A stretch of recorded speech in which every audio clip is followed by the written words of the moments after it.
Hi guys, today I'm going to be talking about project-based learning based on the book Reinventing Project-Based Learning, Your Field Guide to Real-World Projects in the Digital Age. And this book is by Susie Boss and Jane Krause, and I'm going to be summarizing chapters 3 through 5.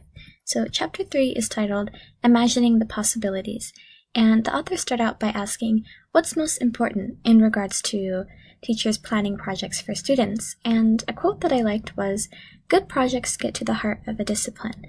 Something that the authors point out is that teaching from something that someone else made, such as a textbook, when you do that, the judgment about what's important in your discipline has already been decided for you. And this can often lead to students having very generic and predictable results from their learning. But when you use projects, these can directly connect to students' perspectives, experiences, and interests, which can lead to highly varied, creative, and thoughtful results. And concepts can also become more concrete for students when doing projects, especially because they can be much more visual. The next section is about planning for rigor and digital age skills. So they reference Bloom's taxonomy of educational objectives, and here are the 6 objectives here.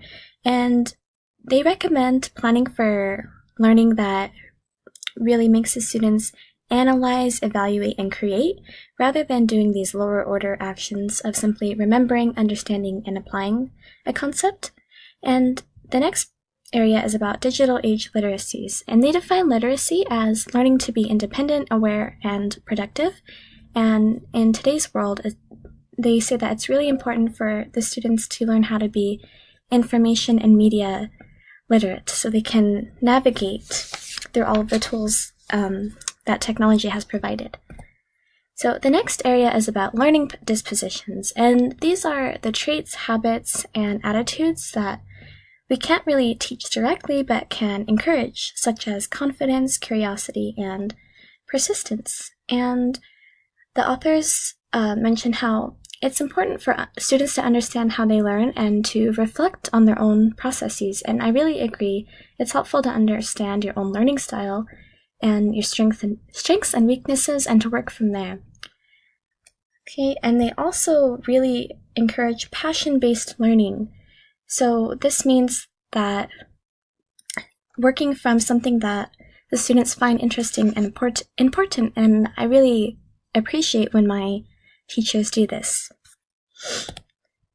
Okay, so the next section is about essential learning with digital tools.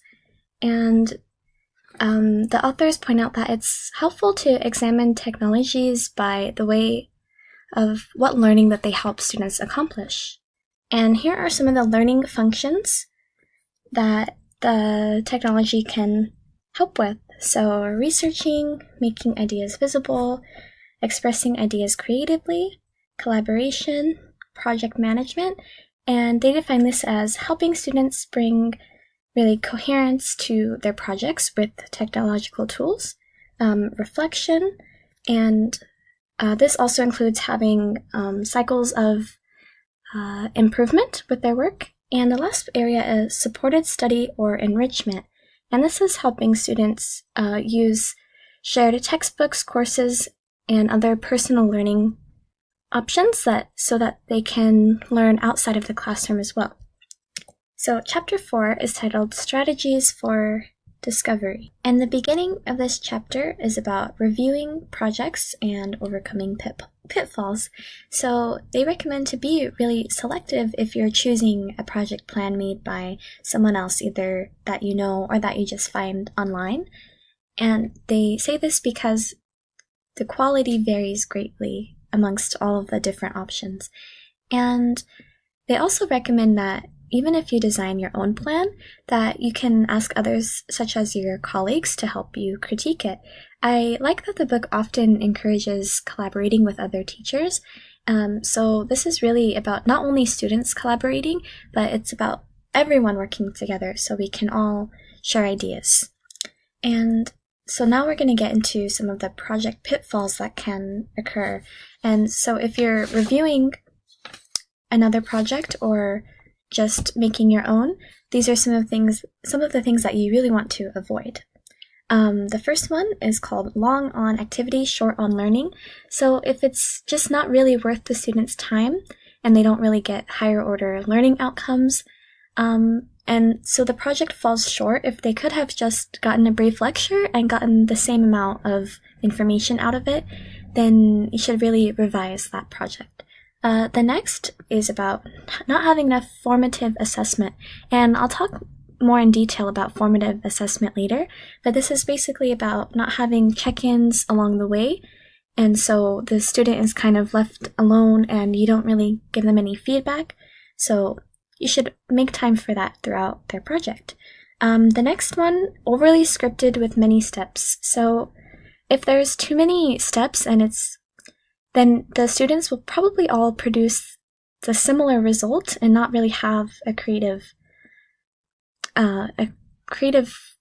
option to produce, and you could have a better approach that has students making more of the decisions about their learning. The last one is about trivial thematic units. They talk about having some projects incorporate a theme either throughout the whole year or just during a shorter time, and there's a theme without much of a purpose. So if you're going to have a theme with amongst several projects, then have them connect for a reason that makes sense to the students as well. So the next section is about designing terrific projects. So here are things that you should do. In this section, the authors really emphasize being flexible and letting the students' interest guide the project. So I personally really like this area of the book, and I'm very interested in listening to student feedback and interests to help guide me as an educator. So the next part is about important features that they believe all great projects share. So they are centered on a question, which can help, and this can influence students to keep asking more students and learn more and more about something that they really care about. And the next one is realistic and interdisciplinary. So they say that if it is a realistic project, then it should cross multiple disciplines, just like real life is quite like that. Structured so students learn from and with each other, so it really encourages collaboration. Have students learn by doing. I think this is one of the greatest parts of a project-based learning, is really the hands-on element of it. Call for cycles of feedback and reflection. This is something that I think is really important as well. If the students have the chance to get their work back and they can make improvements upon it and reflect on what they could have done better and keep growing from that, I think that's a great way to improve. The last area that they recommend is allowing public sharing of what the students know or have learned. Although this may be nerve-wracking for some students, I think it's a good way for the student to build confidence and allow them to be part of something that's bigger than just the classroom, especially if they can somehow involve the community. So the next area is about, where do you get project ideas for your class? So they start out by saying, tried and true project with potential for growth. So if it's something that you found online or with your colleagues, it's worked for many of other teachers, but you can even you can tweak it to be exactly what you need for your class. I really like this one because I'm often inspired when I see or hear others' work or projects, but then I like that they say that you can really grow from there instead of making it be exactly what you found. You can also use news stories, and I think this goes along with contemporary issues, and especially for older students, such as high school students. I think there's many issues that students are passionate about, and it's relevant in real-world situations, and so if they have, it can really encourage passion-based learning. Collaborations with colleagues, as I mentioned before, you can get ideas from there. And I think most of all, student interests. If you allow students to really come forward and say what they're interested in learning more about, that can be a great starting point. So Chapter 5 is called Making Assessment Meaningful. And the questions that they pose at the beginning of this section are, what do we want students to know and be able to do? And the second question is, how will we know that they've achieved those learning goals? And so this is the two types of assessments that we can answer those questions through. So the first one is called formative assessment, and this is about assessing along the way of the project.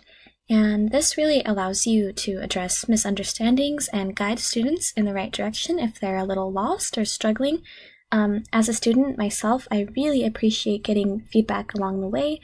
And if a project has several due dates with pieces due at a time, rather than turning in one big project and only receiving feedback at the very end, because I want to know I'm on the right track, and I think my future students may also feel this way.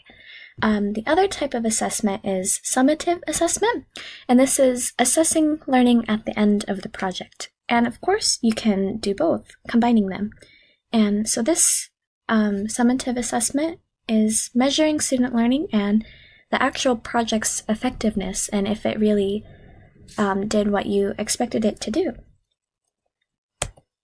So this next part is about planning for assessment. And with summative, so when you're planning a project, they recommend that you shape your plan by first thinking about what do you want your students to learn or gain from the project, then design activities that foster that kind of learning. And so it kind of grows from there. And so planning for formative assessment, they recommend that you set milestones and plan for check-ins along the way, and that you assess students early and often throughout the project. And I really think that that's a great idea. So here are some of the assessment options and tools that they talk about. So this one would be like for the beginning, brainstorming and checklists. So this is for, you can either check what the students give you, or just for the students to keep track themselves, checklists of all the things that they have to do along the way.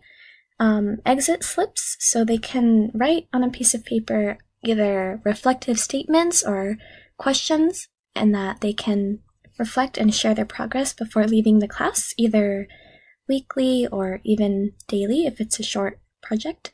An interest inventory, and so you can have students write down what their topics that they're interested in, and you can take two or more interests and then combine them and make an interdisciplinary project. And of course, a portfolio to gather all of the students' work, and project logs, which is quite similar. And so here's the reference for the book.